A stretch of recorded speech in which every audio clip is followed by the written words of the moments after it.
So time to get the bike all prepped for winter. Going to be doing the Kove 800 Pro left panel removal to access the battery. This will also be useful if you're looking to replace your air filter, install a battery tender, or an auxiliary power source, as the trigger wire is also located in the left panel. Tools we need are a T50 Torx for the two crash bars that I've already removed, T30 Torx, T25 Torx, Phillips, and a pair of needle nose pliers. After removing the crash bars, we need to do the gas tank cowl. There's a bolt here, both T25, as well as the same on the other side. Once these 4 bolts are removed, you want to rotate the cowl up and forward, and then pull straight up. We rotate it because of these plastic pieces that need to be rotated, and then pulling straight up because this seats in a rubber grommet. Looking to replace your air filter, this is the stage you would do it. Unscrew the screw that's holding down the retaining tab. The screw doesn't need to be removed, just enough to rotate the retaining tab, and then pull up on the air filter.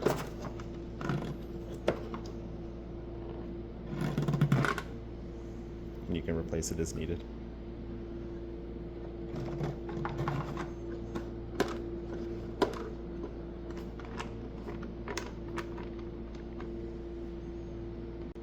Next, we have 2 T25 bolts here beside this metal clip, and then a plastic body panel screw with the Phillips. It'll look like this.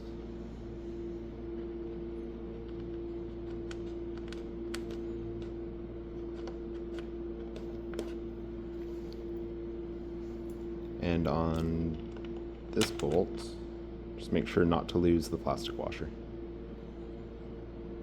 For the next trim piece, rotate from the bottom, pulling towards the center of the bike. It'll probably feel like it's going to break, but just trust it.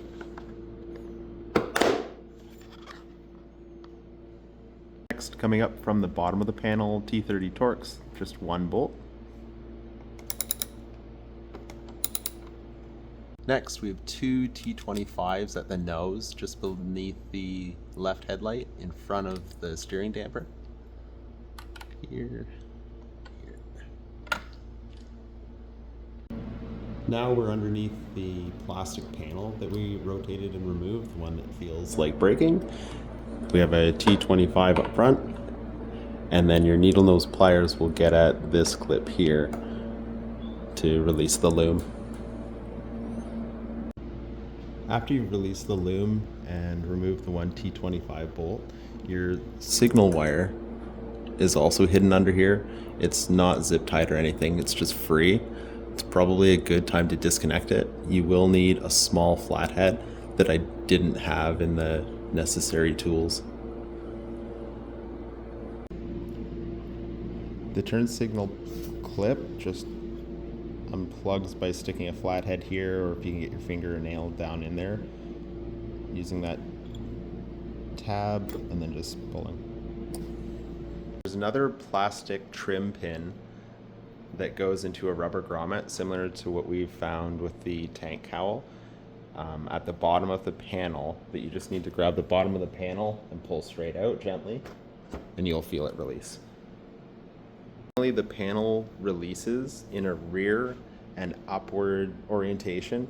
If you look at the orientation of this line here for the body line, that's the direction you're going to want to shift the panel. There are 3 plastic tabs here in that direction that will release. Those are probably the weakest point. If you're going to snap something, that's what's going to snap. There's also 2 retaining tabs at the back that also release in a rearward motion. Each of those have a rubber plug or spacer on them, so just make sure that you don't lose that spacer.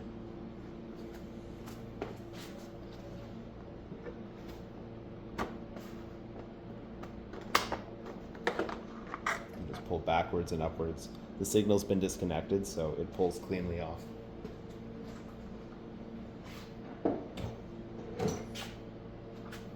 Reference when reinstalling, this is so you can see why it has to go rearward and upwards.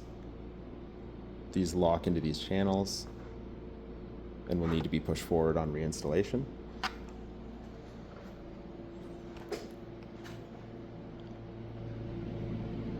And here are the metal tabs. As I mentioned, they do have rubber covers on them that I dropped every time. They stayed on this time though.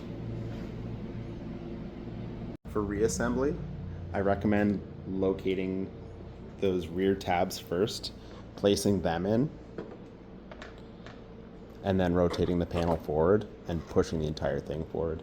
I found that if you do the forward tabs first, you can't get the rearward tabs in at all. And now you have access to your battery, the signal wire, which I'll probably cover in another video. So if you want to install your tender, the battery tie down is just a Phillips head right through here. Take the bolt out, the battery tie down will come off under your leads, and then you can take your battery inside for the winter. And that's it. To reassemble, just do everything in reverse order.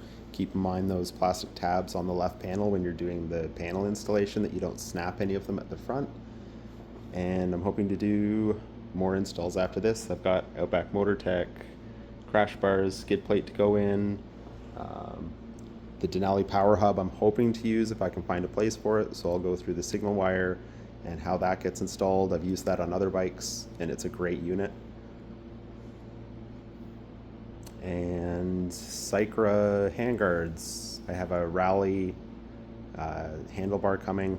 The Pro is giving me a little bit of trouble with the handlebar and the fitment of the expansion plug for the Cycras, but once that handlebar comes in, I'll do an install of those as well.